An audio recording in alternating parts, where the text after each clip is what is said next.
Muy bien, yo creo que vamos a empezar.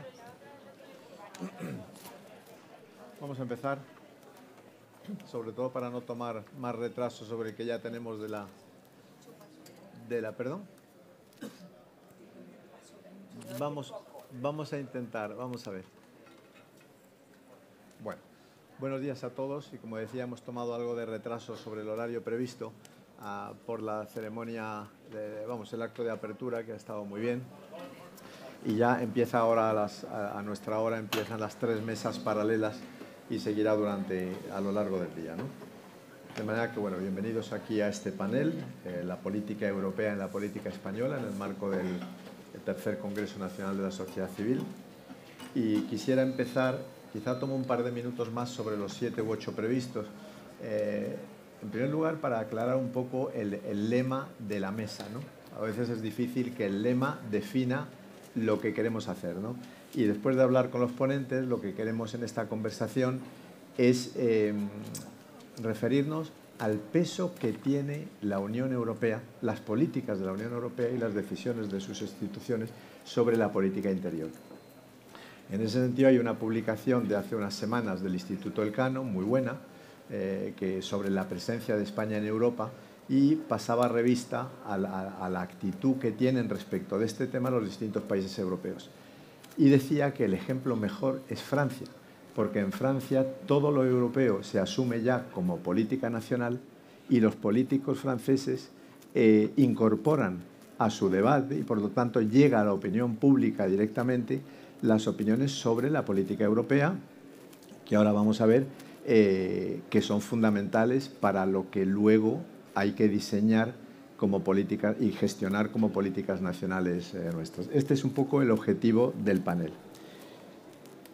Bien, quisiera empezar también por presentar a nuestros ponentes y en primer lugar a la ministra Benito Ferrero-Waldner. Yo digo ministra, aunque ha ocupado muchas otras responsabilidades porque la conocí en sus funciones de ministra de Asuntos Exteriores de Austria a partir del año 2000, ¿verdad?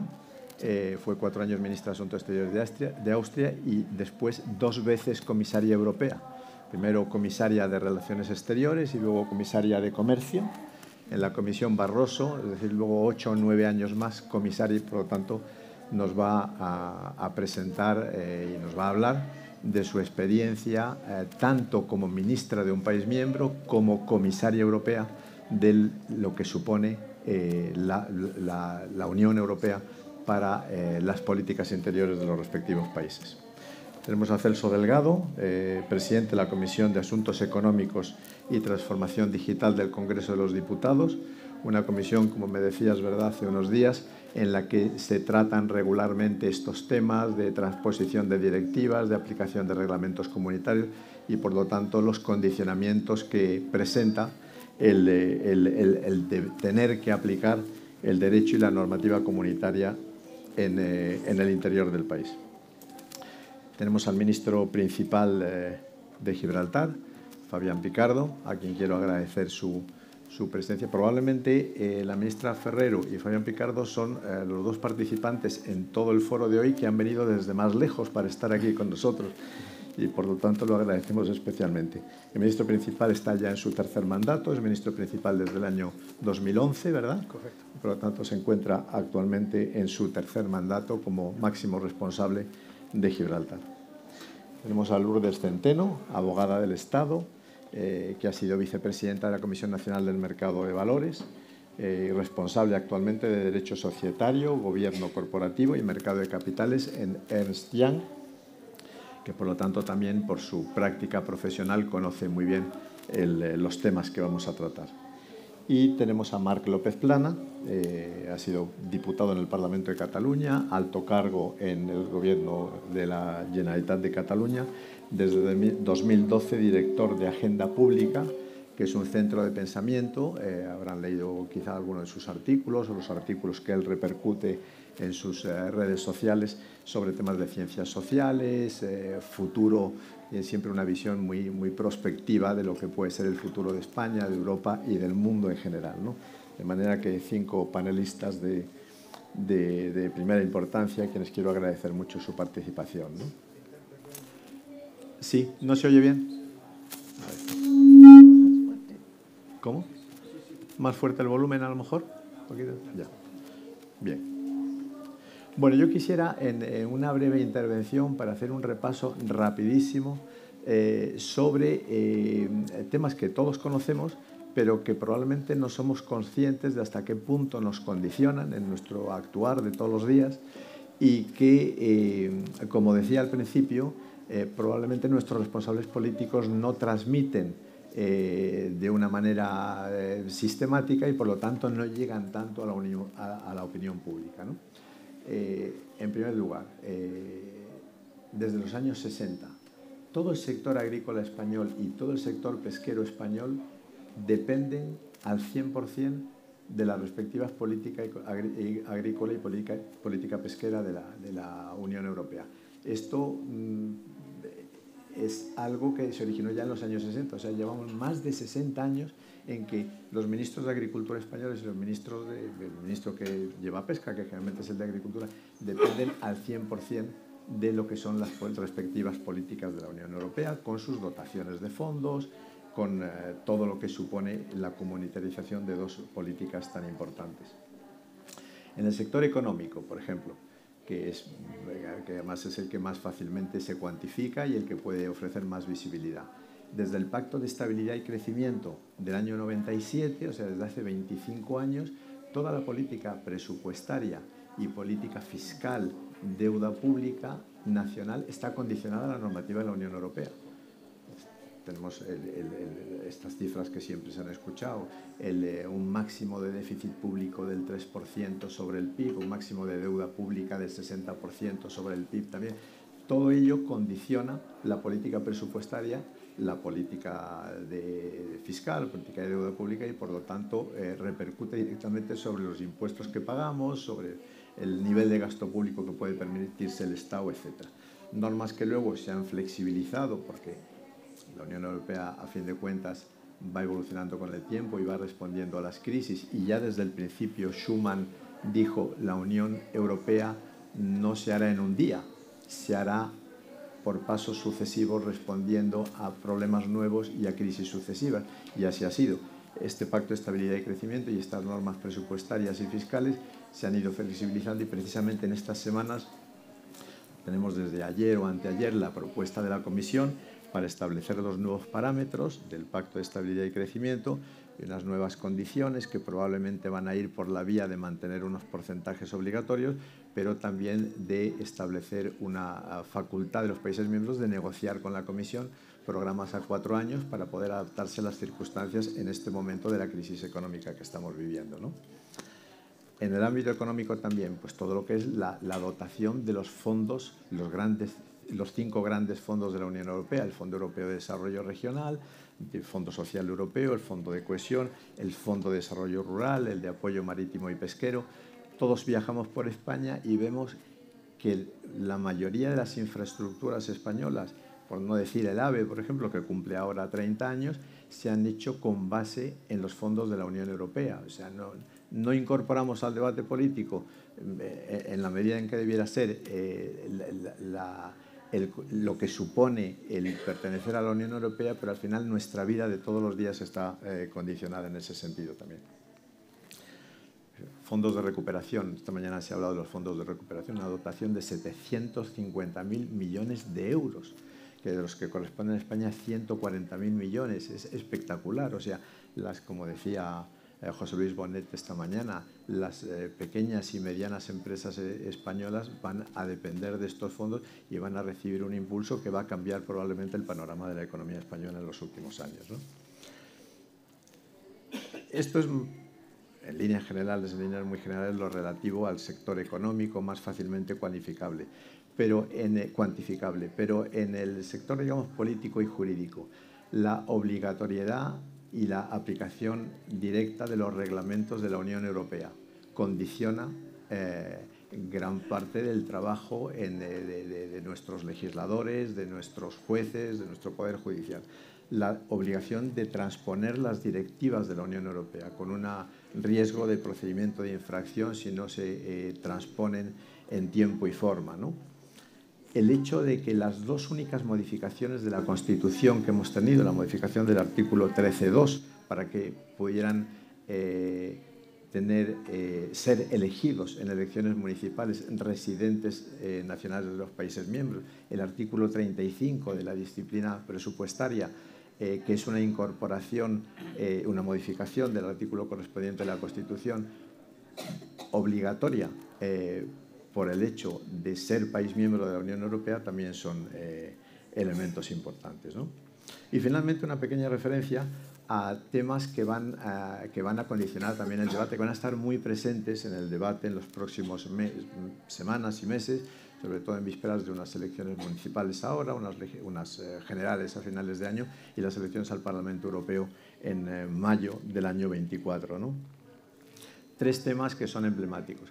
La nueva política de migración y asilo de la Unión Europea, que un tema que tenemos ahí encima de la mesa desde hace muchos años, que se ha abordado con sucesivas decisiones, pero ahora hay una determinación de establecer una nueva política de migración y asilo.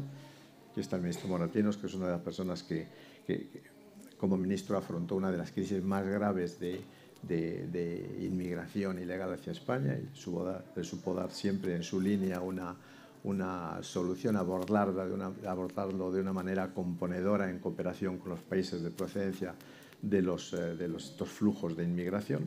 Política de migración-asilo, ya sabemos, no sabemos mucho de los objetivos de la presidencia del segundo semestre porque todavía no se han hecho públicos, pero se intuye que los temas de migración-asilo van a ser muy importantes. Los temas de replantearnos el papel de Europa para las próximas décadas a la vista de las crisis que hemos sufrido en los últimos años. La autonomía estratégica de la Unión Europea en el sector de la energía, de la alimentación, de la salud, de la tecnología digital. Es imprescindible que la Unión Europea genere una cierta autonomía para ser capaz de afrontar las crisis que puedan plantearse, como hemos tenido la pandemia en los últimos años, etcétera. En el sector de la seguridad y defensa, la brújula estratégica que se aprobó el año pasado, en abril de 2022, tiene que desarrollarse para hacer frente a crisis como ha sido la guerra de Ucrania, etc. Y finalmente, pues los dos grandes temas que tiene no solo España y Europa sobre la mesa, sino el mundo entero, que son la transición ecológica y la transformación digital, dos temas que están dotados ya de fondos muy importantes, que la presidencia española va a abordar también y que creo que Marc nos va a hablar también con una visión de mucha perspectiva sobre estos temas, ¿no? Todo ello, en fin, para mencionar una serie de puntos que son de relieve, que quisiéramos que se trabajaran más y se explicaran mejor a nuestra opinión pública, que la gente fuera más consciente de que esta pertenencia a la Unión Europea condiciona gran parte de nuestro devenir de todos los días. Y finalmente una referencia a Gibraltar, o sea, teniendo aquí al ministro principal, yo creo que va a ser muy interesante para todos que él nos pueda explicar cómo va la negociación entre el Reino Unido, si se puede, lo que se pueda saber de la negociación entre el Reino Unido y la Unión Europea, que entiendo que ha habido una sesión esta semana, la número 13 ya, en un tema que es tan importante para el Reino Unido, de importancia fundamental para España, pero en el que, como estamos viendo, la Unión Europea tiene un papel absolutamente determinante. De manera que ese es un ejemplo que nos va a ser también muy útil para nuestra conversación. Y nada más, yo creo que este es el momento ya de dar la palabra a los intervinientes. Ministro, si no te importa, va a intervenir el diputado porque tiene que ir al... voy a dar la palabra a Celso Delgado, presidente de la Comisión de Asuntos Económicos del Congreso, porque, en primer lugar, porque le corresponde y además porque tiene el condicionamiento de que está viendo sesión en el Congreso y a lo mejor en algún momento tiene que salir para el momento de las votaciones, ¿no? Muy bien. Muy bien. Muchas gracias. Pues muchas gracias, señoras y señores. Es un honor el haber sido invitado a este Congreso de la Sociedad Civil. Agradezco muchísimo a don Aldo Olcese la amable invitación y estar con tan prestigiosos ponentes y con este gran embajador que es Gonzalo de Benito. Creo que es importante, hablando de Europa, que se escuche pues la voz de los legisladores, puesto que es las Cortes Generales, Congreso y Senado quienes tenemos que trasladar todo lo que es el ordenamiento jurídico europeo, aquel que nació con las comunidades europeas en nuestra adhesión, hoy Unión Europea, y que nos ha dado pues una obligación de transponer constantemente directivas y reglamentos comunitarios, adaptar nuestro ordenamiento jurídico, y yo creo que el balance es extraordinariamente positivo porque ha contribuido a la modernización de nuestro país, al enriquecimiento de lo que nos une y a superar y afrontar problemas comunes. España es un gran país, pero dentro de la Unión Europea, indudablemente, pues tenemos una gran presencia. No solo son los reglamentos y las directivas, son también las planificaciones, los planes, los libros blancos que vienen a marcarnos el devenir de cómo han de ser nuestras políticas para anticiparnos a lo que ha de llegar. Y, por lo tanto, obviar esto es simplemente imposible. Hoy nosotros debatimos en un pleno del Congreso con la bandera nacional de España y con la bandera europea. Así lo hacemos en todas las comisiones y lo sentimos porque formamos parte de esa organización, no como unas personas que recibimos, sino porque somos los que también aportamos y la formamos. Decía, las directivas comunitarias ocupan, yo diría, casi el 90%. El derecho comunitario, la transposición a las Cortes Generales y al ordenamiento jurídico español ocupa casi el 90% de nuestra actividad legislativa. Les pongo un ejemplo de una directiva muy conocida, que fue la directiva Bolkestein, que fue una directiva del año 2006, que lo que pretendía era pues, trasladar al mercado interior, coordinar la actividad de las administraciones públicas y de los servicios. Fíjense ustedes, de allí se derivaron 4 leyes, 3 de ellas en la etapa de gobierno que creo que el señor Moratinos formaba parte. Yo fui ponente de esas leyes, la ley Paraguas, la ley Ómnibus, la ley de economía sostenible, y después vino la ley de unidad de mercado. Nada menos que se modificaron a raíz de esta ley más de 100 normas y decretos, casi 200 leyes autonómicas y más de 100 órdenes. Con esto queremos poner de manifiesto la permeabilidad no solo en el ordenamiento jurídico estatal, sino en el ordenamiento jurídico comunitario y, en este caso, en el ordenamiento jurídico local. Decía Gonzalo de Benito que las 2 únicas reformas que ha tenido la Constitución española hasta el momento fueron esas a las que él aludía y son consecuencia de los tratados comunitarios, y de alguna, como las del artículo 135, que consagró el principio de estabilidad presupuestaria, pues bienvenido ha sido para que nuestra Unión Europea pudiera prosperar y asegurar su estabilidad. Hablaba de las materias iniciales en las que la Unión Europea destacaba, que era la agricultura, la pesca y el mercado interior, pero ahora la Unión Europea y su legislación se ha introducido de una manera fortísima en actividades que antes estaban prácticamente reservadas a la soberanía del Estado, como era la moneda, como era la política monetaria, la justicia interior, etcétera, etcétera. Decirles que en la comisión que tengo el honor de presidir, que es la Comisión de Asuntos Económicos y Transformación Digital, en esta legislatura hemos transpuesto ya 6 grandes directivas y también, aunque suene a sorpresa, porque se vende la noticia de que solo hay desacuerdo y solo hay desavenencias y que todo es polarización y mala política, pues prácticamente en 6 leyes hemos alcanzado amplísimos consensos las fuerzas políticas que estamos en esa comisión. Estoy hablando de la Ley Reguladora de los Servicios Electrónicos de Confianza, la Ley de Sociedades de Capital, la Ley General de Telecomunicaciones, la Ley General de Comunicación Audiovisual, la Ley de Mercado de Valores y de Servicios de Inversión. Y, sin duda alguna, ¿por qué no vamos a ponernos de acuerdo? No solo transponemos, sino que también incorporamos aspectos que no están regulados en esas directivas y que puedan mejorar nuestro ordenamiento. Y citaré 2 temas que nos ocupan en este momento y que nos preocupan, que uno de ellos los ha citado Aldo, que es el tema de la inteligencia artificial. Estamos en el Congreso de los Diputados muy vigilantes y deseosos de que la Unión Europea legisle sobre esta importante materia. Es cierto que en estas últimas semanas han producido acontecimientos que han hecho a algunas personas replantearse pues, hasta qué punto y cómo debemos hacerlo. Y creo que el próximo mes y en el mes siguiente vamos a tener noticias a este respecto, y me alegró mucho ayer escuchar a la vicepresidenta económica del Gobierno, doña Nadia Calviño, que comparece en nuestra comisión, que anunciaba que será uno de los temas importantes en los que esperamos alcanzar un acuerdo en este segundo semestre del año 23, en el que España presidirá la Unión Europea. Y el otro tema es el tema de los criptoactivos. A ver, que sepan ustedes, que creo que ya lo saben, que en el Congreso de los Diputados, y aquí está una exdiputada, ilustre, de la señora Quintanilla, nosotros estamos en permanente contacto con la sociedad civil a través de visitas, a través de contactos, a través de reuniones. Recuerdo hace un año que nos visitó la sociedad civil a través de Aldo Olcese con una muy prestigiosa representación de personas que nos venían a hablar de un summit, de un congreso que se iba a celebrar en Sevilla sobre la moneda digital y en el que se iba a abordar este tema desde las perspectivas positivas, también de los aspectos de los riesgos, de los aspectos de la regulación. Pues bien, es de celebrar que el 24 de este mes en Bruselas se ha aprobado por fin los reglamentos que pretenden intentar abordar pues un tema que es de esencial preocupación y que en el Congreso estamos ávidos de conocer para cuando nos toque pues trasladarlo a nuestro ordenamiento jurídico. Y creo que quería haceros estas reflexiones y dos más que tienen que ver con la presidencia española de la Unión en este semestre, que no solo concierne al Ejecutivo, creo que concierne al conjunto de la sociedad civil, pero también concierne al legislativo porque los temas de gobernanza económica son temas muy trascendentes.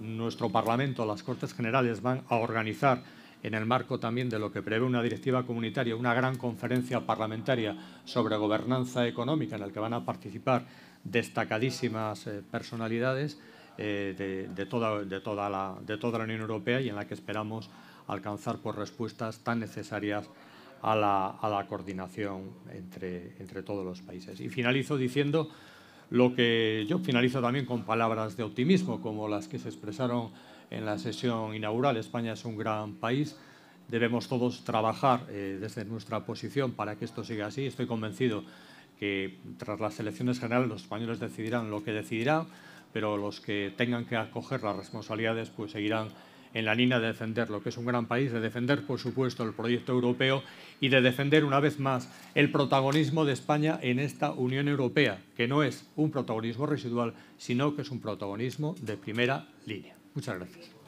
Muy bien.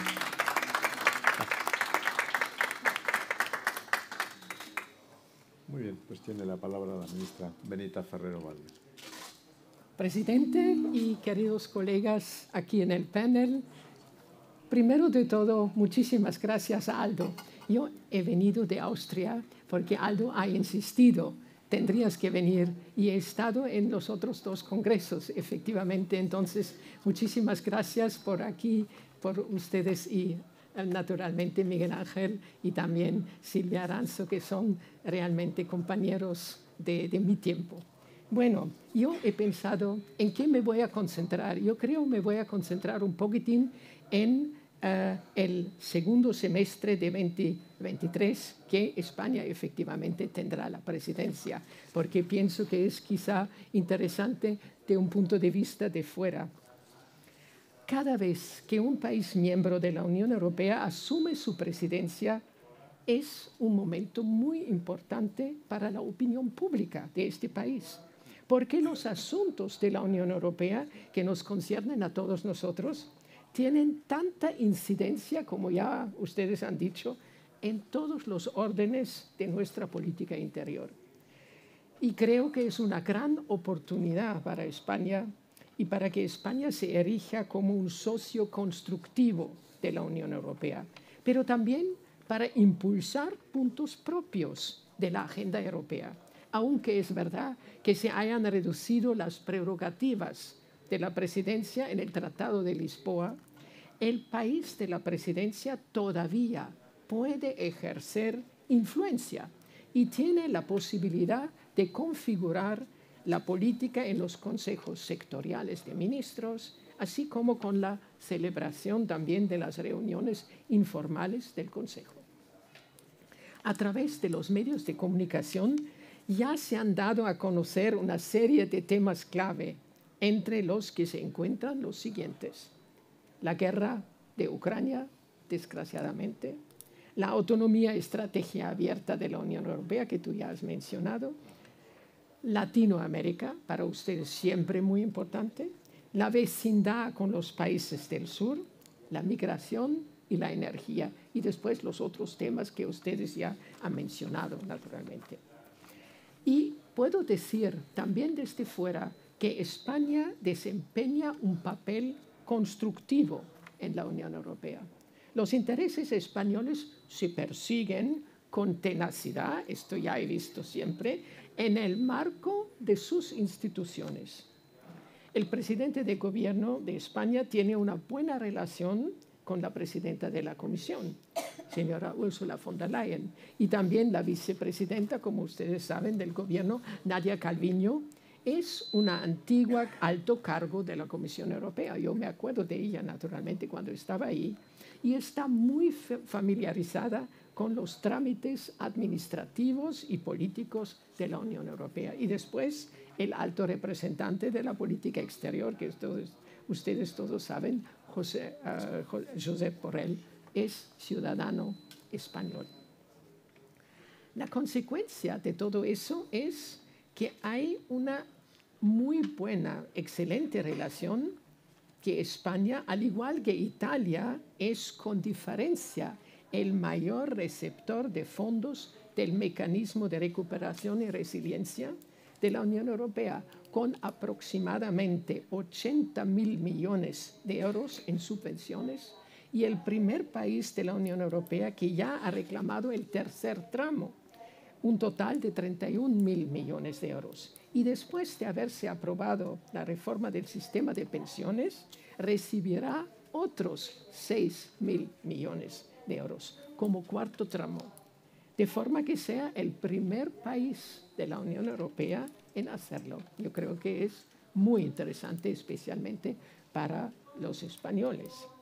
Aunque aún debe examinarse el uso concreto de los fondos y todavía no hay un acuerdo definitivo sobre determinadas condicionalidades de la Unión Europea, parece evidente que España está demostrando mucha habilidad para valerse de los instrumentos de la Unión Europea, y seguramente los fondos de la Unión ocuparán, eso era una de las preguntas, un papel especial en las elecciones. De tal manera parece que el gobierno podrá beneficiarse de la administración de los fondos de la Unión Europea para la campaña electoral. Usted me dirá si es verdad o no. Después, el gran tema desgraciado, Ucrania. España apoya plenamente, se puede decir, la posición de la Unión Europea. El escepticismo sobre las sanciones de la Unión Europea contra Rusia, que existe en otros lugares, apenas se manifiesta en la política interior española y entre la población. La guerra de Ucrania está siendo utilizada por España, que no se ve afectada por las consecuencias negativas de la guerra en la misma medida que sus vecinos inmediatos. Hemos oído lo que ha dicho Aldo sobre la energía, las capacidades de GNL, con el número moderado de refugiados de Ucrania, para erigirse como buen socio de la Unión Europea, pero también de la OTAN. Y uno de los ejes principales de la presidencia española es el concepto, tú lo has mencionado, de autonomía estratégica abierta. La dependencia europea de la energía, gas de Rusia, las materias primas, litio, tierras raras, etc., y los productos de importancia estratégica, microchips, paneles fotovoltaicos, vacunas, hacen que el continente europeo sea, como lo sabemos, muy vulnerable en tiempos de crisis. Por eso España piensa, y creo que tiene razón, que hay que diversificar la importación de bienes de importancia estratégica y volver a producir productos de esta importancia estratégica dentro de la Unión Europea. Al mismo tiempo, se debe actuar de manera proporcionada. No se pueden ni se deben socavar las cadenas de suministro mundiales. Hay que evitar una vuelta al proteccionismo natural y nacional. Sabemos que hay un gran riesgo de esto. Ahora, sobre la energía, a lo mejor puedo hablar después, salvo si otros lo dicen mucho mejor, pero también es verdad, energía, migración, que también he pensado que voy a hablar después, me gustaría decir dos más cosas ahora en la primera intervención, que es que también, como he dicho antes, España intentará poner el foco en dos cuestiones durante su presidencia, y me parece muy importante. En América Latina habrá una cumbre CELAC, Unión Europea, en Bruselas, los días 17 y 18 de julio. Especialmente en el contexto de la guerra de Ucrania, la narrativa occidental, nuestra narrativa de la democracia, el humanismo y el orden internacional basado en normas compite actualmente, lo sabrán, con la narrativa opuesta de Rusia y de China. Entonces hay un cierto peligro, o habrá un peligro de perder a América Latina con sus opiniones, que es básicamente afín por falta de compromiso. Entonces hay que intentar convencerles. Las relaciones con América Latina también revisten especial interés en lo que respecta a la transición energética y los metales necesarios para ella, como litio, cobre, etc.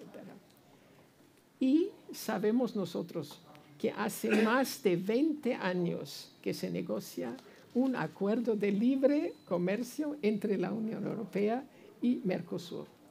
Las preocupaciones proteccionistas de ambos bloques, así como las cuestiones de protección del medio ambiente, especialmente la cuestión de la deforestación de la selva tropical, han bloqueado el acuerdo, para gran frustración de la parte latinoamericana. La prioridad de España es ahora hacer posible la conclusión del acuerdo durante su presidencia.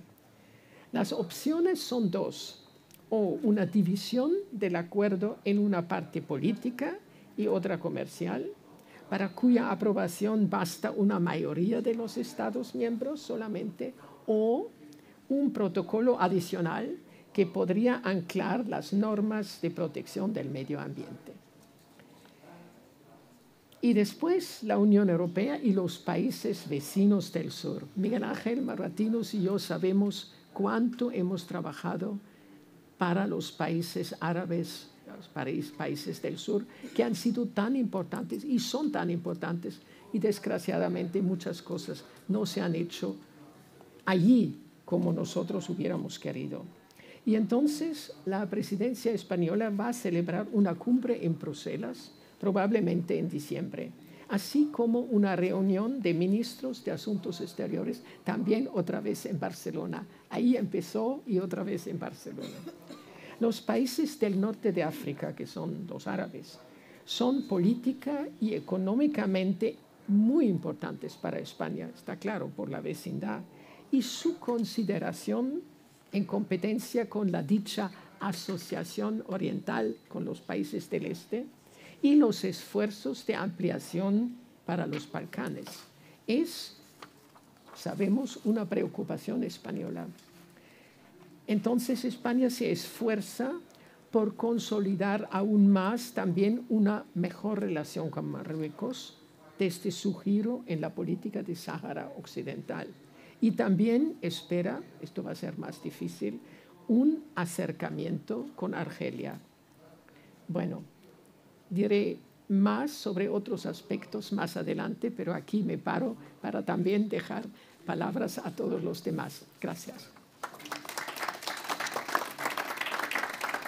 Muchísimas gracias. Es un lujo tener la experiencia de la ministra y además en este castellano, que no lo había mencionado yo al principio, pero es una suerte.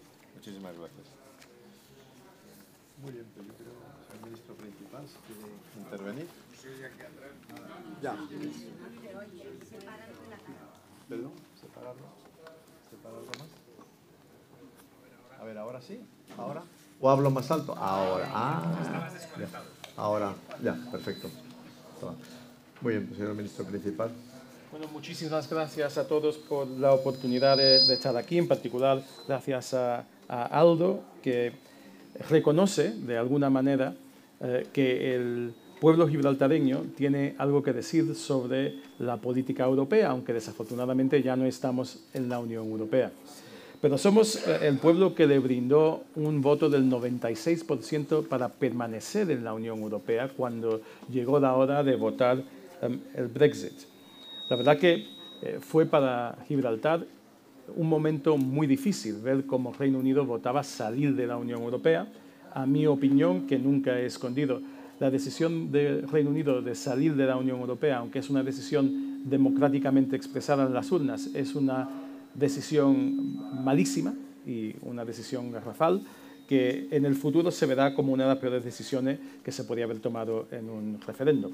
Pero, ¿cuáles son las consecuencias para Gibraltar? Bueno, hemos hablado del tema de las directivas, etcétera, de la Unión Europea. La verdad que si había una cosa que era difícil era tener que estar todo el día transponiendo directivas de la Unión Europea en Gibraltar. Pero quiero pensar un poco sobre qué es una directiva, porque la hemos mencionado ya, mis dos coponentes lo han mencionado. La directiva no es que viene de Europa a un Estado miembro y se tiene que incorporar en la ley de Estado miembro. La directiva viene también del Estado miembro, porque se vota en el Parlamento Europeo y la producen los funcionarios europeos, el Consejo de Europa, la Comisión, etcétera, que los ponen también los Estados miembros. Entonces no es una cosa que nos imponen. ¿Y qué conllevaba una directiva europea para Gibraltar? Y aquí estoy de acuerdo con Celso. Lo que conllevaba era modernizar el cuerpo jurídico de Gibraltar, modernizar Gibraltar, lo mismo que ha modernizado toda Europa.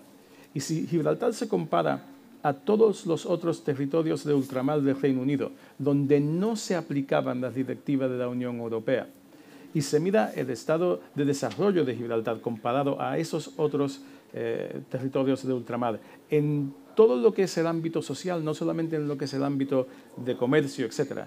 Gibraltar está más avanzado gracias a tener que transponer, que eso parecía tan difícil, pero fue luego tan positivo, tantas directivas, etcétera, mientras éramos miembro de la Unión Europea.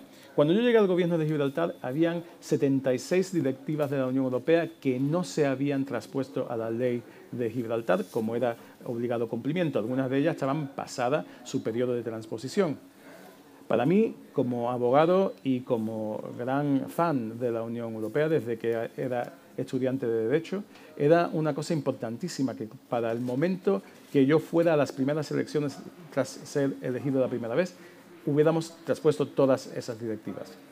Cuando nos fuimos de la Unión Europea en 2016, cuando votamos salir, no había ninguna directiva que se había quedado ya delayed, retrasada. Y eso fue bueno para Gibraltar.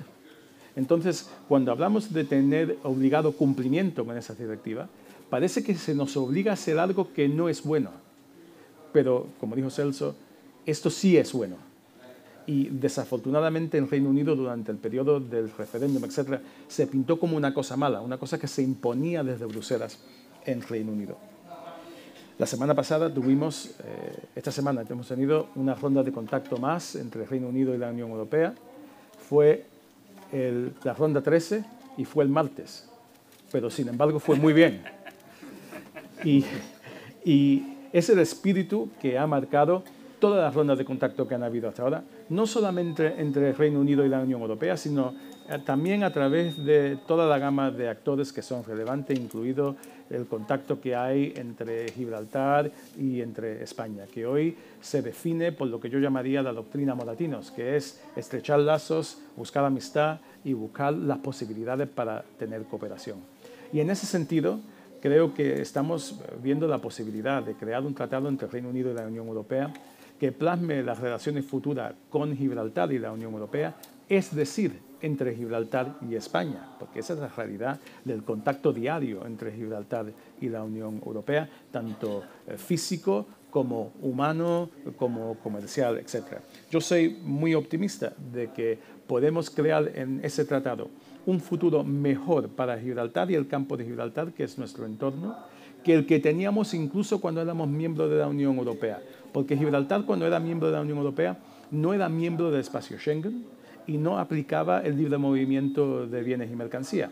Mientras que lo que es público, que estamos intentando concretar, es un acuerdo que nos dé esa fluidez de inmigración entre Gibraltar y la Unión Europea, que es un de facto Schengen, y que haya libertad de movimiento de bienes también, para que eso se regule y no haya un problema ahí en lo que se llama la frontera o la verja. En eso nos ha ayudado mucho la consultora Ernst & Young y otras consultoras en buscar cuál sería la fuente de esta famosa prosperidad compartida que buscamos. Sabemos que el campo de Gibraltar está muy castigado por el narcotráfico, aunque la operación especial de Interior recientemente ha desplazado mucho de eso y me alegro mucho por el campo de Gibraltar, pero hay que buscar una fuente legítima y positiva con perspectiva de futuro para el campo de Gibraltar y yo creo que este tratado nos lo puede traer. Lo último que quiero decir es que cuando habláis de España y habláis de Europa, cuenten con nosotros, porque Gibraltar no se ha ido de Europa. Como decía ya Boris Johnson, él lo decía un poco a chiste, porque parecía que para él esto era un chiste, pero para nosotros no lo es. Reino Unido se ha ido de la Unión Europea, pero no se ha ido de Europa. Bueno, Gibraltar seguro que no se ha ido de Europa.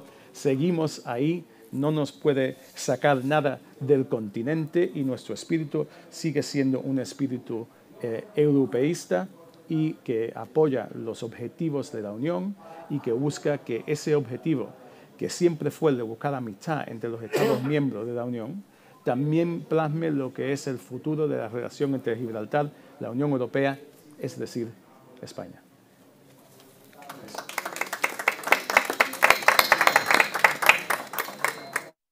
Muchas gracias. Y tiene la palabra entonces Lourdes Centeno, ¿te parece? Muchas gracias, Gonzalo, y muchas gracias, Aldo, por la invitación a participar en esta mesa. Yo me planteé mi intervención desde mi ámbito profesional y, sobre todo, habiendo estado en el Ministerio de Economía como abogada del Estado durante el periodo, bueno, desde el año 2000, pero básicamente cuando se inició la crisis financiera, años 2008-2010, y me quiero referir a dos grandes proyectos que sin duda han marcado en los últimos años la transformación de todo el ámbito financiero de la Unión Europea, con la creación de la Unión Bancaria y la Unión del Mercado de Capitales en el año 2015, y que sin duda pues, han impactado las economías de cada uno de los países miembros de la Unión. Bueno, voy a empezar y desde luego no voy a elaborarlas en detalle. Ahí he visto a un compañero mío, Antonio Sainz de Vicuña, persona súper autorizada que ha sido jefe del servicio jurídico del Banco Central Europeo durante muchos años, y cuando te he visto digo, bueno, luego si no, apostillas y complementas. Pero en pleno momento de pleno inicio de la crisis financiera se hace necesario, y es verdad que desde la creación de la moneda única se vio como necesario complementar esa moneda única europea con una mayor integración de todo lo que era supervisión, regulación y resolución bancaria. Pero no va a ser hasta que se desencadenan los acontecimientos de los años 2008, 2009 y siguientes cuando verdaderamente surge la absoluta necesidad de pasar de un esquema donde antes estaba basado prácticamente en lo que era el principio de competencia nacional y de cooperación entre las distintas autoridades nacionales. Se ve que eso no es suficiente para hacer frente a esa crisis financiera desencadenada en el sector bancario, y se desencadena, vuelvo a decir, la necesidad imperiosa, urgente, de completar esa moneda única europea con un nuevo esquema que pudiera hacer frente a esta situación de crisis que se inició en esos años. Pasamos de ese principio de competencia nacional y de cooperación a un esquema que ahora mismo está basado en tres pilares: la existencia de un mecanismo único de supervisión, un mecanismo único de resolución, y el tercer pilar, que falta todavía por completarse, que está costando mucho, y que es el denominado Fondo Europeo, un sistema europeo de garantía de depósitos, y que cuesta mutualizar riesgos en la Unión Europea en todos los ámbitos, y este es el que pues, está haciendo bastante difícil poder construirlo. Sin duda yo creo que es fundamental para completar el marco de la unión bancaria, ahora mismo con la reciente crisis sabemos todos, de bancos americanos, de Credit Suisse, ha vuelto a poner sobre la mesa la necesidad de acelerar y de impulsar de nuevo esta pieza que falta por completar la unión bancaria. Y bueno, acaba también la Comisión de proponer de nuevo, sobre todo, un marco de gestión de crisis y de seguros de depósitos nacionales, poniendo foco en los bancos pequeños y medianos para poder hacer frente a esa capacidad de resolver situaciones de crisis a través de seguros de depósitos nacionales. El principal objetivo con el que nació la unión bancaria, bueno, uno de los, y poniendo en contexto, fue tratar de cerrar ese círculo o de romper el círculo vicioso o la espiral adversa que implicaba entre el riesgo soberano fiscal y el riesgo bancario. Situaciones pues, de debilidad en posiciones fiscales de Estados miembros de la Unión Europea y que se veían o a las que se viene a añadir la dificultad de los bancos en ese país y la expectativa para esos países de tener que hacer frente al rescate de esos bancos y al mismo tiempo la percepción para los bancos que se sitúan y que se localizan en países con posiciones fiscales débiles al ser grandes tenedores de carteras de inversión en deuda pública. Y ese círculo es lo que se pretendía romper con la construcción de la unión bancaria. En gran medida se ha conseguido, a pesar de faltar por completar esa pieza.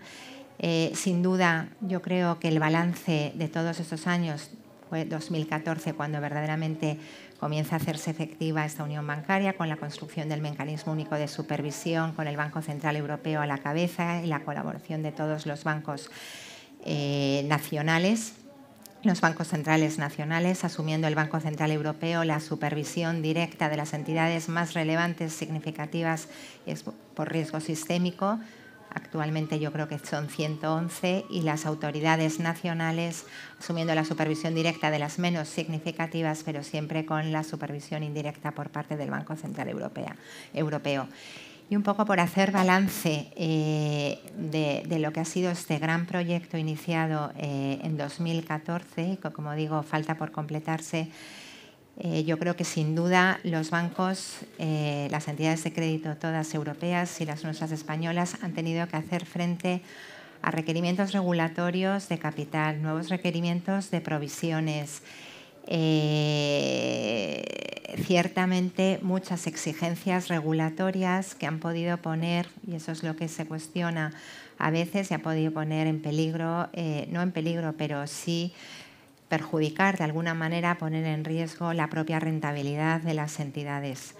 Pero sin embargo, yo creo que el balance, y todavía son pocos años los que han transcurrido desde el inicio de este proyecto, hoy podemos contar, desde luego, con bancos más sólidos, con mucho menos riesgos, mucho más controlados, con una mejor gobernanza. Es cierto que también se cuestiona el foco tan puesto desde el punto de vista cuantitativo en requerimientos de capital y quizá en menos aspectos, aún así siendo objeto de los escrutinios de supervisión por parte del Banco Central Europeo y de los bancos centrales, la gobernanza de las entidades, que puede poner, como hemos visto con numerosos ejemplos, en riesgo y en resolución a veces las propias entidades. Pero yo creo que y sin duda la supervisión se sigue,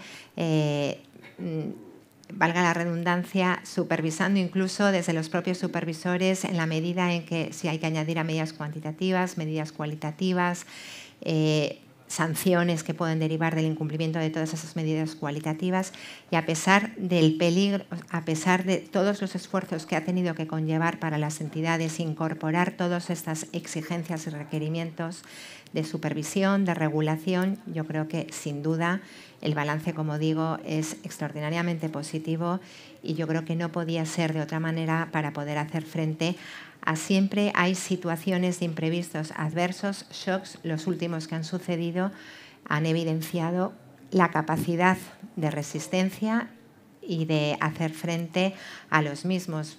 Evidentemente esto ha tenido un impacto en los mercados, ha lastrado el sector bancario cuando se han producido la crisis de Silicon Valley y de otras entidades y de Credit Suisse, pero sin duda la capacidad y, como digo, la situación en la que se encuentran las entidades es totalmente distinta de la que se producía en el año 2008 y es, sin duda, como consecuencia de todo este proyecto acometido desde la Unión Europea en el año 2014 y siguientes.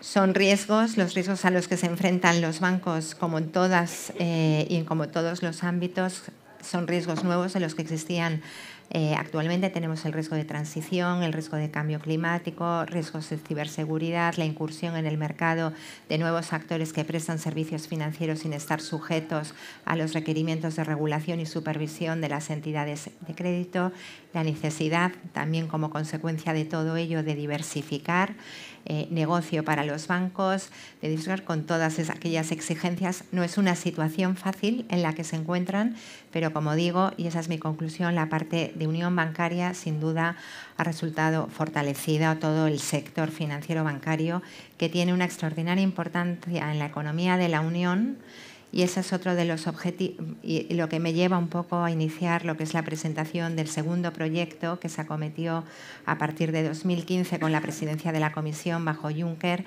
de la Unión del Mercado de Capitales. El peso que tiene el sector bancario en la intermediación, la financiación de la economía es extraordinariamente relevante, mucho más grande que en Estados Unidos y que en otras áreas y otros países del mundo.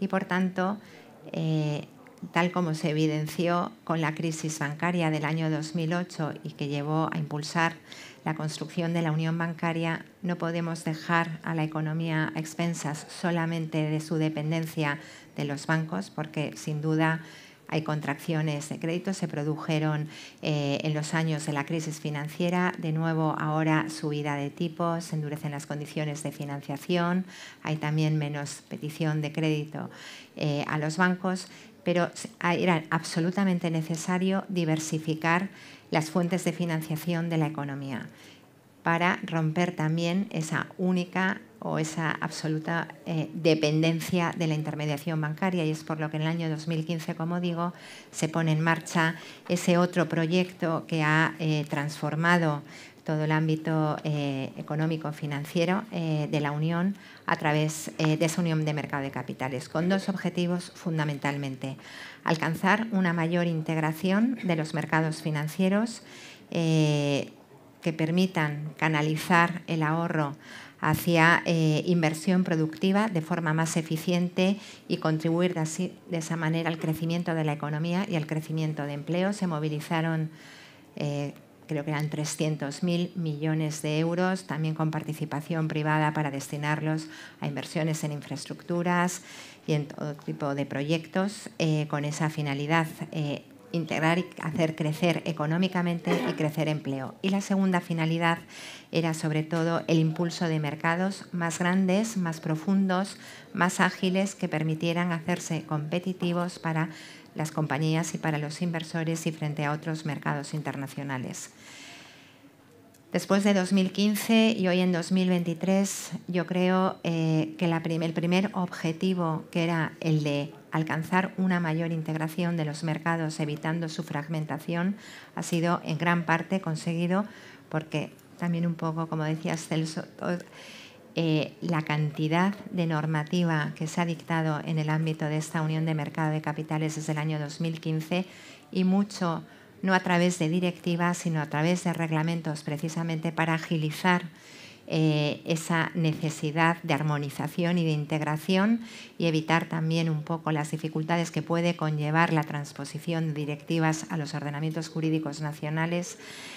Se ha hecho mucho vía reglamento, eso ha facilitado esa integración.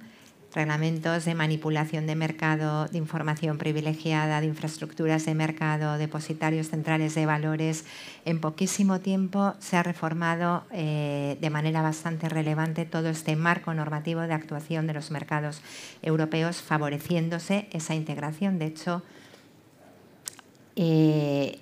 creo que si miramos cualquier emisor europeo, cualquier emisor español, puede emitir bonos, puede emitir acciones listándolas en mercados nacionales en mercados europeos con la misma normativa. Los reglamentos son de aplicación directa en todos los países y en todos los mercados y difícilmente se puede hablar de fragmentación en ese sentido. La propia Comisión Nacional de Mercado de Valores española son muy frecuentes todas las iniciativas dirigidas precisamente a recortar el gap que puede haber de competitividad con otros mercados. Y hoy incluso los portfolios de fondos de inversión de gestores, o sea, están internacionalizados y no son propios ni exclusivos, ni siquiera en el caso de los fondos españoles, mercados locales. Con lo cual yo creo que ese objetivo de integración está absolutamente alcanzado y el gran reto ahora mismo en la Unión de Mercado de Capitales creo que es el conseguir implantar, impulsar unos mercados más grandes, como decía, más profundos y más ágiles.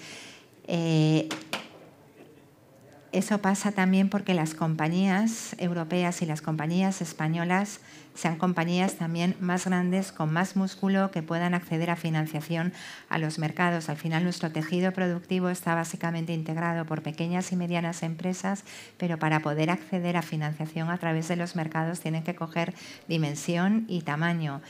Yo creo que la propia normativa europea, la propia configuración de los mercados, las propias... ahora mismo hay una propuesta de directiva de gestión de riesgos en materia de sostenibilidad en donde se está pidiendo a las compañías grandes que tiren también de las pequeñas para subirse a ese carro de sostenibilidad, de gestión de riesgos medioambientales, de sostenibilidad, y eso es un poco de lo que se trata, o sea, de tirar de las empresas pequeñas, de coger músculo, de poder acceder a diversas fuentes de financiación, que son las que se están poniendo a disposición de todos a través de esta normativa y poder hacer esos mercados más grandes.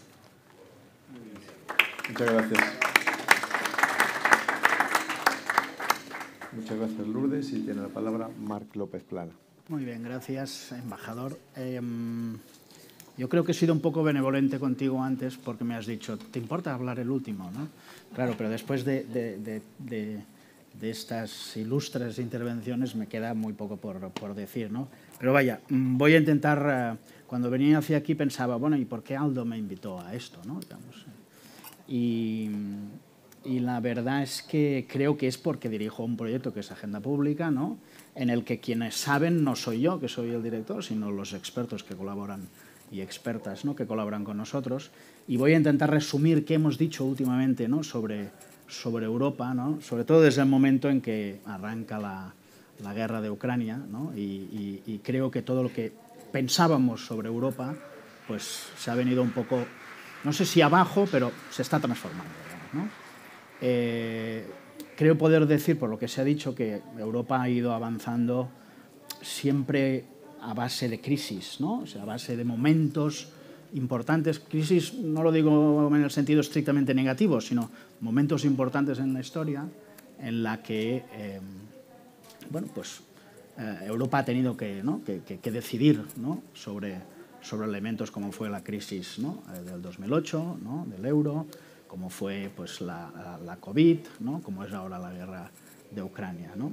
Y creo que cada una ha hecho que avanzáramos, ¿no? En mayor unidad, mayores competencias, ¿no? Cedidas, ¿no? al centro, ¿no?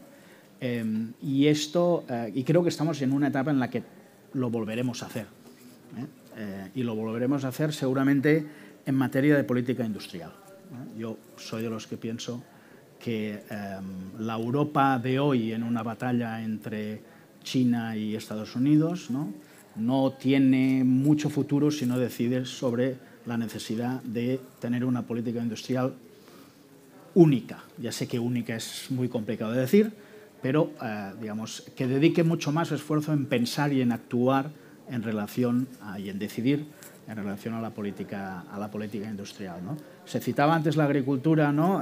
Que es como la ¿no?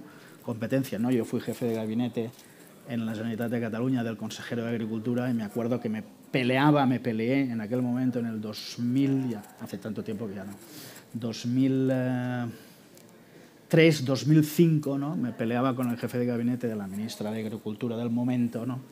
Para ver qué consejero iba primero, ¿no? a la posibilidad de asistir a un Consejo de Ministros de Agricultura, ¿no? Bueno, le tocó a Andalucía y Cataluña, tuvimos que ser los segundos, ¿no? Pero bueno, pacté ser el segundo que acompañaba a mi ministro, a mi consejero, a asistir al Consejo de Ministros, ¿no? Bueno, pues desde aquel momento, ¿no? Y hasta ahora han pasado muchas cosas, ¿no? Pero hoy creo que más que la guerra de Ucrania, que obviamente nos hace pensar en que después de muchísimo tiempo hemos tenido una guerra en nuestro propio continente, ¿no?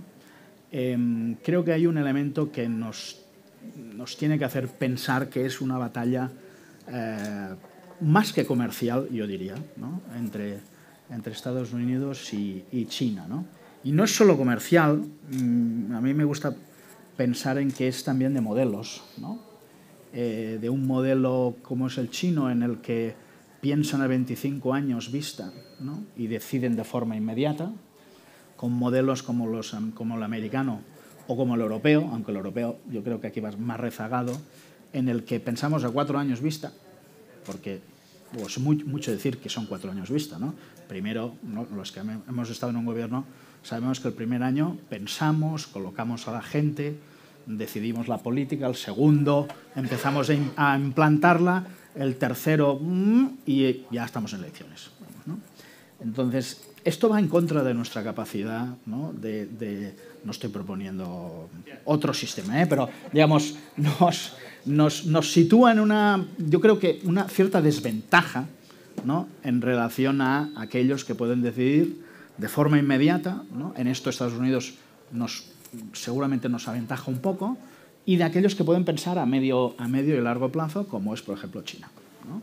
Y esto es un esfuerzo que nosotros, por los incentivos que tienen hoy aquellos que nos gobiernan, pues probablemente no es algo que tengan un incentivo muy fuerte para poder decidir a más de 4 años, ¿no? Esto no quiere decir que no se haga, esto no quiere decir que no haya una reflexión, pero el incentivo no está allí, ¿no? Y cuando no hay incentivo, pues probablemente hay menos voluntad de pensar a años vista, ¿no? Y creo que hoy Europa necesita precisamente necesita 2 cosas: decidir rápido, y somos muchos países para decidir rápido, y es complicado, ¿no? Y necesita pensar a más de 4 años vista. Porque si no, creo que vamos a perder la batalla de ser alguien en el mundo, ¿no? Entre 2 grandes gigantes que son China y Estados Unidos, ¿no? Claro, pero ¿cómo solucionamos esto, ¿no? ¿Cómo solucionamos que necesitamos decidir rápido y que necesitamos pensar a medio plazo, ¿no? Y esto es, la verdad, para mí es muy complicado, y quería centrarme en un elemento que para mí es fundamental, que es, como decía antes, el tema de la política industrial, ¿no? Y más concretamente en la oportunidad que creo que hoy España tiene, ¿no? En las renovables, ¿no? Y en cómo España en estos momentos se está ofreciendo una electricidad mucho más barata que en otros países de Europa. Muy competitiva en relación a Francia, muy competitiva en relación a Alemania, ¿no? Creo que aquí tenemos una grandísima oportunidad, ¿no? Creo que un ejemplo es, pues, la factoría de baterías en Sagunto, ¿no? De Volkswagen, ¿no? Donde ayer mismo hablaba con personas que contribuyeron a que esto fuera posible. Y el tema fundamental, uno de los temas fundamentales, era la electricidad barata. Uno de los temas fundamentales para Volkswagen para decidir que la factoría de baterías en Sagunto, ¿no? Que son aproximadamente 12.000 puestos de trabajo, ¿no? Tenía que ver, en una parte muy importante de la decisión, la electricidad barata, ¿no?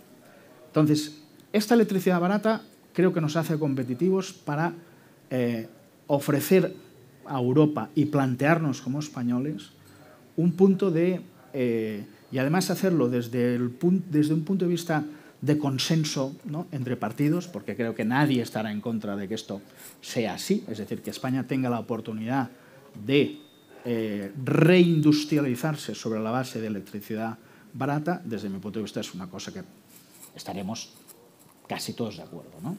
Entonces, o todos de acuerdo, ¿no? Porque al final son puestos de trabajo, al final es capacidad de un país, ¿no?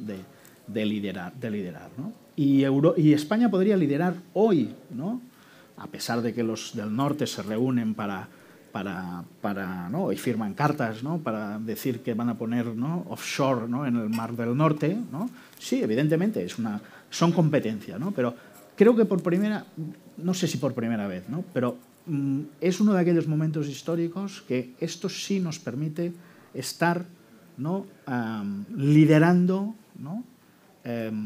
La Unión Europea y ofreciendo a la Unión Europea algo que en estos momentos necesita, ¿no? Que es energía barata, ¿no?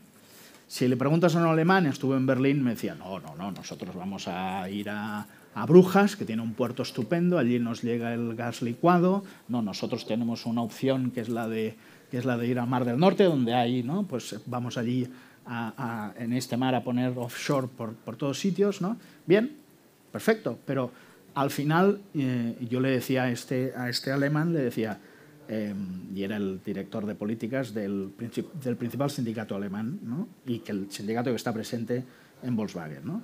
Yo le decía, pregunta a Volkswagen por qué ha venido a Valencia. No solo porque ha habido una consejera, que es verdad, ha habido una consejera muy inteligente de llamar a Volkswagen, sino porque se dan unas condiciones determinadas. Y estas son las condiciones que nosotros podemos ofrecer. El aluminio en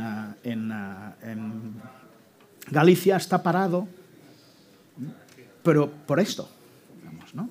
Entonces, aquí creo que la política industrial, Europa tendría que decidir sobre esta política industrial. Solo tengo planteo una discusión sobre el tema de la política industrial, que son las ayudas de Estado, ¿no? Que yo creo que es lo que hará, de alguna forma, o sea, estamos en un momento de transformación hasta lo que podríamos, lo que llaman el mercado, ¿no? Único o interior, digamos, ¿no? ¿Por qué? Porque estamos en un momento en que probablemente tendremos que decidir entre todos dónde ponemos el dinero. Y ya no solo dejarlo en manos de los estados que tienen más capacidad fiscal, como Alemania, ¿no? Sino que entre todos tendremos que europeizar las ayudas de Estado y decidir por dónde queremos realmente invertir, ¿no? Y aquí es donde España, desde mi punto de vista, y ya termino porque creo que nos pasamos de hora, es donde España creo que tiene que luchar para tener su espacio, ¿no? En esta inversión por parte de la Unión Europea, ¿no? Con la contribución, digamos, de todos los países, para dar el salto, ¿no? En esta oferta de reindustrialización, no de España, sino de la propia Europa. O sea, cuando estamos hablando de reindustrializar España, estamos hablando de reindustrializar Europa, ¿no? Y no hacerlo solo sobre aquellos países que fiscalmente son más potentes, ¿no? Y creo que empresas como Volkswagen ¿no? Saben, están buscando estas oportunidades que en estos momentos España puede ofrecer. Solo decir una última cosa, que es cómo hacemos presión sobre esto, ¿no? Pues creo que la sociedad civil tiene una parte muy importante, ¿no? Cómo educamos a los medios de comunicación españoles para que tengan más presencia en el debate europeo, ¿no? ¿Cuántos de ellos tienen una versión en inglés? Yo conozco El País porque colaboramos con El País, pero os puedo decir aquí que El País tiene una versión en inglés dirigida a Estados Unidos, no dirigida a Europa, ¿no? Entonces, es algo que me harto, digamos, de presionar dentro del país para que entiendan que sin una versión en inglés potente no podemos formar parte de los circuitos de debate europeos que hoy incipientemente están naciendo. Hay un circuito de debate, ¿no? De intelectuales, de expertos, de políticos, etcétera, que están hoy hablando de Europa en las redes sociales, y los españoles estamos poco, ¿no? Muy poco, ¿no? Esto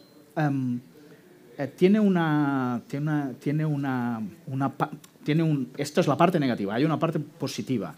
Cuando hoy uno va por Europa, las afirmaciones y los comentarios que yo he recibido sobre España en diferentes ámbitos políticos es: ustedes tienen tres personas, dicen tres personas, que son el presidente Sánchez, Nadia Calviño y Teresa Rivera, que hoy, más allá de quien sean de ningún partido, hoy entienden qué es esto de Europa y están jugando un papel de influencia, ¿no?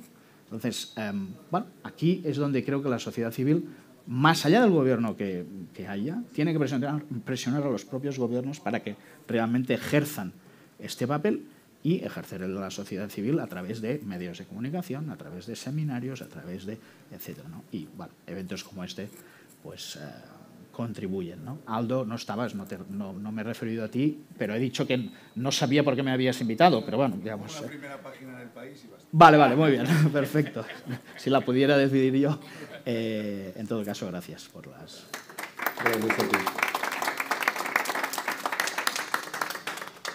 Una pregunta, Marc. ¿Tú has estado en el acto inaugural, el de las 9 de la mañana? A ratos, porque estaba preparando y lo escuchaba desde la sala. Porque lo que has dicho coincide exactamente con lo que ha dicho Aldo en su intervención. Pues mejor que no haya estado, porque si no dirá que le he copiado, digamos, ¿no? Pero bueno. Muy bien, muchas gracias. Estamos algo, vamos, muy justos de tiempo. Yo lo que haría sería, plantearíamos la posibilidad de un par de preguntas, si tienen ustedes, y luego una breve conclusión, sobre todo porque tenemos que dejar la sala al siguiente panel. Muy bien, ¿alguna pregunta en el público? ¿Sí? Sí, bueno, primero de todo decir que ha sido una intervención muy reveladora, muy iluminadora. Y bueno, la pregunta va dirigida gracias. La pregunta va dirigida a doña Lourdes, pero bueno, puede contestar cualquiera.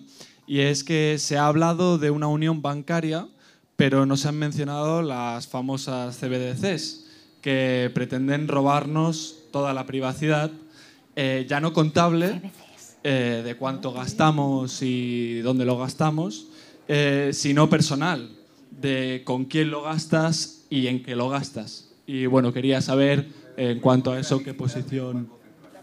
La moneda digital del Banco Central. Sí. ¿Qué posición tienen respecto a esa política? Pero, o sea, la pregunta es exactamente... La pregunta es que se ha hablado de la unión bancaria, pero no de las CBDCs, y que si hay una unión bancaria, supongo que el sistema que se utilizará será el de CBDCs que está sobre la mesa, ¿no? Todavía en desarrollo, Antonio, no sé si tú tienes, pero no tengo respuesta. Es que, vamos, toda la parte digital, el euro digital, está en ciernes, en construcción. Vale. No, interviene, sí. En relación con ese tema, ¿me escuchan? Sí. Ese tema nos ocupa claramente en las diferentes comparecencias que recibimos en el Congreso de los Diputados, fundamentalmente del gobernador del Banco de España, que como miembro del Banco Central Europeo pues nos informa periódicamente de las cosas que se van gestando y anunciando. En el tema del euro digital se han dado avances en los últimos tiempos y estamos esperando una propuesta para un acuerdo definitivo. En todo caso, creo que es algo positivo, pero desde luego lo que no sería positivo es una interferencia en la privacidad de las personas en los términos que a usted le preocupan en su pregunta. Estaremos muy atentos y estamos muy atentos a eso. Sí. Hola, buenos días. Ingeniero de minas. Se ha hablado de preservar las cadenas de producción, se ha hablado de la política industrial. No sé si lo saben, pero si no se lo digo, España es una potencia en minerales estratégicos. Háblase de estaño, neodimio, litio, todos los que quieran. Pero, sin embargo, en España lo que es noticia es cuando se abre una mina, no cuando se cierran las minas. ¿Por qué? Es virtualmente imposible abrir una mina ahora en España. Entonces, volviendo a la mesa, quería saber si desde la Unión Europea se va a hacer algo, se va a fomentar para que abrir una mina metálica en España no sea una noticia, sino que sea algo normal. Gracias. ¿Quién puede? Pues no sé, yo creo que efectivamente estamos teniendo constantemente en boca la necesidad de aprovisionarnos de los nuevos materiales, de esas tierras, de esos minerales que se pueden extraer, y hay una gran resistencia en nuestro país, no solo a nivel nacional, sino a nivel de las comunidades autónomas. Hay muchas protestas sociales. Lo mismo está pasando en relación con los temas energéticos. ¿Quién no quiere las renovables? Pero estamos encontrando y está creciendo el movimiento anti, por ejemplo, molinos de viento en muchos lugares de España, que están retrasando al menos el que industrias muy potentes que se quieran instalar además sobre la base de los famosos PERTE, que buscan la energía barata, que está condicionada a la instalación de parques. Así que yo creo que tenemos que, respetando el medio ambiente, que por supuesto eso nadie lo quiere tocar, pero sí que tenemos que darle una vuelta a ese tema. Yo creo que es una preocupación que tenemos todos, y es creciente. Creo que no vamos a poder, porque me están indicando desde hace un rato que nos quedaba un minuto. Entonces, creo que vamos a tener que ir cerrando. Y voy en 5 frases muy breves, voy a resumir lo que me parece que es lo esencial de lo esencial, sin tener en cuenta que se han dicho cosas interesantísimas y afortunadamente todas en la misma línea, ¿no? Una frase de cada uno de los ponentes, de Celso. La constatación de que la Comisión de Asuntos Económicos y Transformación Digital del Congreso está absolutamente dedicada a la transposición de normativa comunitaria, y eso lo añado yo. Ven ustedes que el asunto está en las mejores manos, porque por el conocimiento y por la buena disposición a atender sobre todo las inquietudes de la ciudadanía y de las personas que las han manifestado hoy. De la ministra Benita Ferrero, que España es un país que defiende muy bien y con fuerza sus intereses en la Unión Europea, lo dice también por experiencia propia, y que España tiene un papel que jugar ahora en el semestre de la presidencia del Consejo en la relación y en las cumbres con América Latina y con los países del Mediterráneo. Del ministro principal, que Gibraltar no ha salido nunca de Europa, sobre todo no con el Brexit, que pertenece a Europa y que está dispuesta a mantener la mejor cooperación con España y con la Unión Europea. De Lourdes Centeno, que las medidas tomadas por la Unión Europea a partir de 2014 han fortalecido de manera decisiva la capacidad de resistencia del sistema bancario a las crisis que hemos vivido. Y de Marc López Plana, el énfasis en la política industrial, la necesidad de que España también tome un liderazgo en ese diseño de la política industrial, y que debemos de pensar en la Unión Europea a 20 años vista, pero decidir rápido porque las circunstancias lo imponen así. De manera que, bueno, eso es un breve resumen. Muchas gracias a todos.